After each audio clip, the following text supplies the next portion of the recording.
Leave சொல்லிட்டு போயிருக்கான்.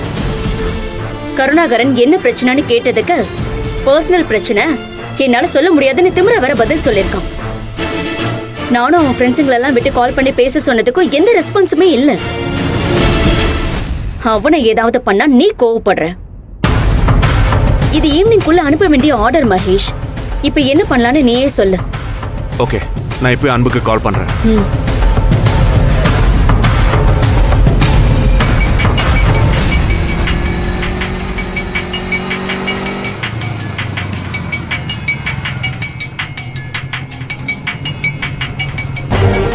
Mahesh sir எதுக்கு கால் பண்றாரு? Hello sir. எங்க இருக்க அன்பு? சார் ஒரு பர்சனல் வேலை, அதான் லீவ் சொல்லிட்டு கிளம்பி போயிட்டு இருக்கேன் சார். என்னன்னு சொல்ல முடியாத அளவுக்கு முக்கியமான வேலையா அன்பு? அப்படிலாம் இல்லை சார், இப்போ சொன்னா சரியா இருக்காது. நான் முடிச்சுட்டு வந்து சொல்றேன் சார். அது பிரச்சனை இல்லை அன்பு. உனக்கு இப்படி ஒரு பர்சனல் ஒர்க் இருக்குன்னு நேத்து எனக்கு இன்ஃபார்ம் பண்ணியிருந்தா உன் வேலையை பார்க்க நான் வேற ஒரு ஆளை ரெடி பண்ண சொல்லியிருப்பேன்ல. உனக்கு நான் ஏதாவது சப்போர்ட் பண்ணாம இருந்திருக்கேனா? ஐயோ இல்லை சார், திடீர்னு போக வேண்டியதாகிடுச்சு, அதான் வந்துட்டேன் சார். இங்க ஈவினிங் டெலிவரி பண்ண வேண்டிய ஆர்டர், அது உன்னோட பொறுப்பு தானே அன்பு. அதை வந்து முடிச்சு கொடுத்துட்டு ஒரு 4 மணிக்கு மேல போய் உன் பர்சனல் வேலையை பண்ண பாரு. அன்பு, லைன்ல இருக்கியா? ஆ இருக்கேன் சார். சரி சார், ஒரு 10 நிமிஷத்துல வந்துடுறேன். ஓகே.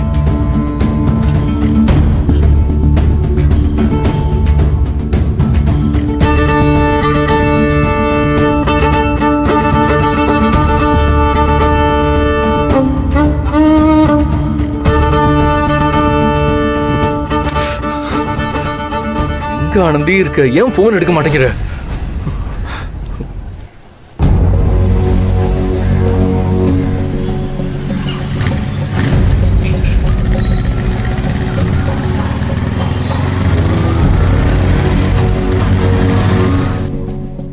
அன்புகிட்ட சொல்லிட்டேன், இன்னொரு 10 நிமிஷத்துல இங்க வந்துருவான். அவனை சும்மா கார்னர் பண்ணாம 4 மணிக்கு ஒர்க் முடிச்சுட்டு அவனை அனுப்பி வை. மகேஷ், நீ அன்புக்கு இவ்ளோ இடம் கொடுக்கறது நல்லதில்ல. எல்லாரையும் வேல்யூபிளா ட்ரீட் பண்ணணும் மித்ரா. அப்பதான் நம்ம மேல அவங்களுக்கு ஒரு ரெஸ்பெக்ட் இருக்கும். நீ சொல்லும்போது ரெஸ்பாண்ட் பண்ணாதவன் நான் சொன்னதும் ஓகே சொல்றான்னா இதுதான் ரீசன்.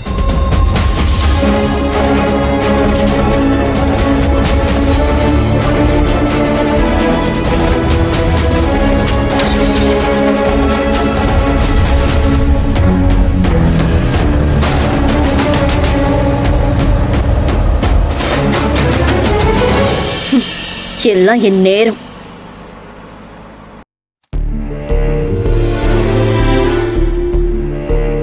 என்ன லட்சுமி, உன் டாக்டர் இது கேன்சர் கட்டி அது இதுன்னு பயமுறுத்துனாங்கன்னு இப்ப டாக்டர் என்ன சொன்னாங்கன்னு கேட்டல்ல? இது சாதாரண கட்டி தான், மாத்திரை சாப்பிடுங்க, ஒரே மாசத்துல சரியாயிடும்னு சொல்லிட்டாங்க. இப்போ ஓகே தானே? நான் ரொம்ப பயந்துட்டேன் மேடம். இப்பதான் உயிர் போய் உயிர் வந்த மாதிரி இருக்கு. இந்த பயம்தான் எல்லா பிரச்சனைக்குமே காரணம்.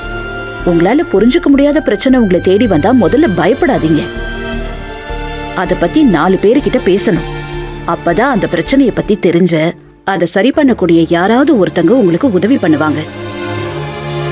இப்போ உனக்கு எந்த பயமும் இல்லல்ல? தைரியமா இருக்கல்ல? இப்போ எந்த பயமும் இல்ல மேடம். வார்டன் மேடம் சொல்றதே சரி. பயந்தே எல்லாத்துக்கும் எதிரி. தப்பா ஏதாவது நடக்கும்னு நினைச்சு பயந்தா எல்லாம் தப்பாதே நடக்கும். எனக்கு ஒன்றும் இல்லை, நான் நல்லாத்தே இருக்கிறேன்.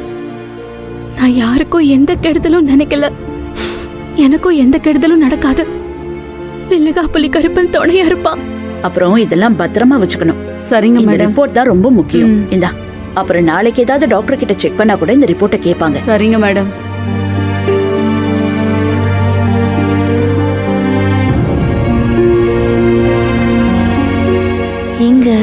இங்கதானே உட்கார்ந்து இருந்தாங்க.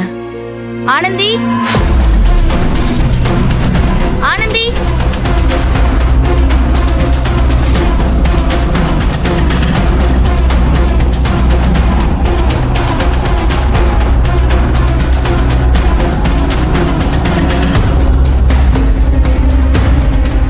சிஸ்டர், ஆனந்தின்ற பேஷண்ட் இங்கதானே உட்கார்ந்து இருந்தாங்க. எங்க அவங்க? தெரியலையே சிஸ்டர், இங்கதான் இருந்தாங்க. சரி, அவங்க வந்தாங்கன்னா உள்ள வர சொல்லுங்க. Okay sister. என்ன மேடம், யாரை தேடுறீங்க?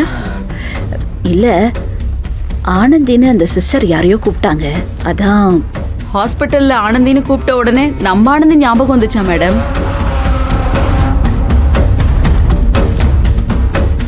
நம்ம ஆனந்தி மட்டும்தான் இந்த ஊர்லயே இருக்காங்களா என்ன? வேற யாராவது இருக்கும் மேடம்? நம்ம போலாமா மேடம்? ஆ. புடி.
ஆனந்தி,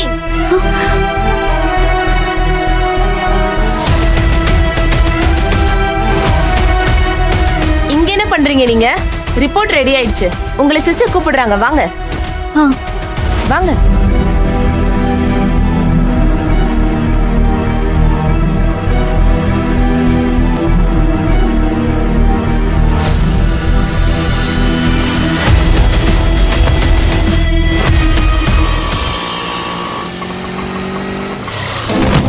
ஏய், கண்ணை புடனிலே வச்சுட்டு வந்து இஸ்தாம்பர் உன்ன இல் அன்பே. அண்ணா, நீங்க தானா? என்ன அன்பே, லவர்ஸ் மாதிரி எப்ப பார்த்தாலும் மோதல்லே சந்திக்கிறோம். சரி, இவ்வளவு அவசரமா எங்க போயிட்டு இருக்க? ஆனந்தி பார்க்க ஹாஸ்பிட்டலுக்கு போயிட்டு இருக்கியா? என்ன சொல்றீங்க? ஆனந்தி நீங்க பாத்தீங்களா? என்னப்பா இப்படி கேக்குற? ஏன் ஆனந்தி ஹாஸ்பிட்டலுக்கு போறத உங்ககிட்ட சொல்ல? இல்லண்ணே. ஆமா, நீங்க ஆனந்தி எந்த ஹாஸ்பிட்டல்ல இறக்கி விட்டீங்க? ERM மல்டி ஸ்பெஷாலிட்டியில இறக்கி விட்டீங்க? இல்ல அன்பு, தேனாம்பேட்டையில் RSIன்னு ஒரு ஹாஸ்பிட்டல்.